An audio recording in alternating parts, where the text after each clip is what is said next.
If you like golf, no matter the weather, the Chili Golf Classic is coming up, the 37th annual, believe it or not. Wow. Saturday, January 28th. Tee times between 9 and 12 at Hankard Hills Golf Course. There's a shorter course, special course. You just bring 2 clubs, and then the ball is provided. It's like a street hockey ball. It's a lot of fun. 9 holes, $25. 18 holes, $35, and it includes chili, hot dogs, and brats. It's a great event to support the Kiwanis. No carts. No carts. Unless you're inch. But you can bring sleds if there's snow. You can bring sleds if there's snow. Yep. Joining us now is the Jackson Director of the Michigan Department of Health and Human Services, Zoe Lyons. Good morning, Zoe. Good morning. How are you? Good. How are you? How was 2022 for your department? I think it was pretty good for us here in Jackson, for sure, which might be a little different from other county offices. Of course, there are 83 plus county offices around the state. So, and we each sometimes have our own ways of doing things, and but I think it's gone really well here in Jackson. One of the things I think I'm most proud of as a state, which we've talked to you about before, is that no Medicaid cases closed. Right. And all of our public who is on food assistance has gotten an extra food supplement because of COVID. And frankly, I think maybe I wasn't even as aware that Michigan decided to continue doing that even when other states stopped over months ago or longer. So I think that's something that we're proud of. Preparing to transition though, because those things are going to change as the end of the public health emergency comes about. So that's one of our goals for the upcoming year, is to do that in the best way possible. So there'll be some benefit changes people will see, but yes. Are there potentially folks that have never had assistance that, due to all of the circumstances, that they might be able to qualify for assistance for the first time? Yeah, absolutely. And our application numbers are going way up. Oh wow. Yeah. So just last week, my program manager told me that typically we get about 500 applications in a week, and last week we got 1,100. And that's locally. Wow. Jackson. Wow. Yeah. And we were able to process almost all of them. So that's a lot of work. I'm just out of curiosity. Do you have a rough percentage? I don't necessarily. I don't have the percentage, but yeah. Interesting. I can probably find out. I was just curious. There's just so many families, right? So many people. There are, and I would just say it's a super complicated process. Yeah. I had to do it for an elderly person in my family, and I had to bring the paperwork in and ask my staff, like, what does this mean? And we've tried to make it easier and easier, and it's just really complicated. So I know that there are people who get frustrated and just give up. And I would just urge people to come in and ask more questions, and just we can take them through it step by step if it gets complicated. Sure. So. Yeah, and I think in addition to all the COVID benefits that are being phased out, things like subsidized school lunch. Right. That was a benefit that was expanded and extended during COVID, and I think that's, all dealing with food security and hunger, and it's really sad that we have people that aren't getting enough to eat right here in our own town. Yeah, and I'm a member of Residents in Action. You've probably heard of that group, and so we were talking last night about this and how to prepare our community, and we also noted that the JPS food boxes are stopping.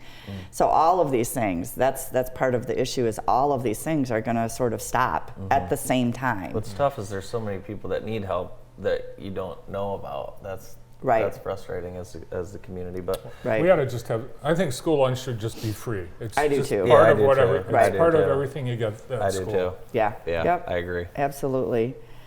What do you want to do this year in 23? Probably a little bit of more of the same. I think we did have a really good year. It's interesting. As county directors, we only get together a couple of times a year, but recently when we were all together, I was made aware of the staffing issues in other places. So that's another thing that I'm really proud of here is that our staffing has stayed constant. Yeah. That people, and we've had people who want to transfer to our office. So I think that says something about the work environment that we're providing. So we want to continue to do that. I want to be the best leader that I can be. Try to engage with my people. It's so hard to get to know people when everyone works at home. Yeah. So, just trying to figure that out. We see you out and about quite a bit. We almost see each other 2 or 3 times a week at events. Yeah, pretty much. Yeah. Did you see Zoe on the news this week? I heard about that. No, I did see Zoe on the news. Yeah. No, of course, saw you at the Martin Luther King Diversity Breakfast and then the Jackson College celebration. How important is it for you just to be out in the community in general? For me personally, it's really important. I think that our organization, we've got not a great reputation over the last 30 to 50 years, Sure. and I'm really working hard to try to change that, to make our office welcoming to everyone. The diversity, equity, and inclusion is part of that. Yeah. I just got notification that the state of Michigan just created a Braille application, which first time that's happened. Right. From an inclusivity piece.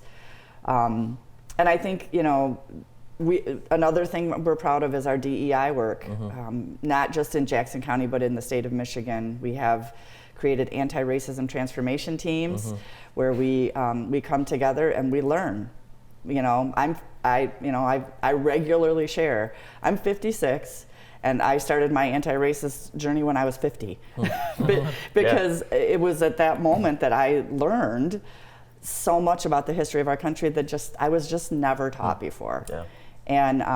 And this is just how we're socialized. Sure. My parents didn't know to teach me because that's how they were socialized. Right. But I'm going to do better with my children, even though they're adults now. We've been having some conversations recently about what this all means, and I think the important thing for me is that as a white person, my voice sometimes will be heard when other voices won't be, and so I'm going to try to use it in the best way that I can.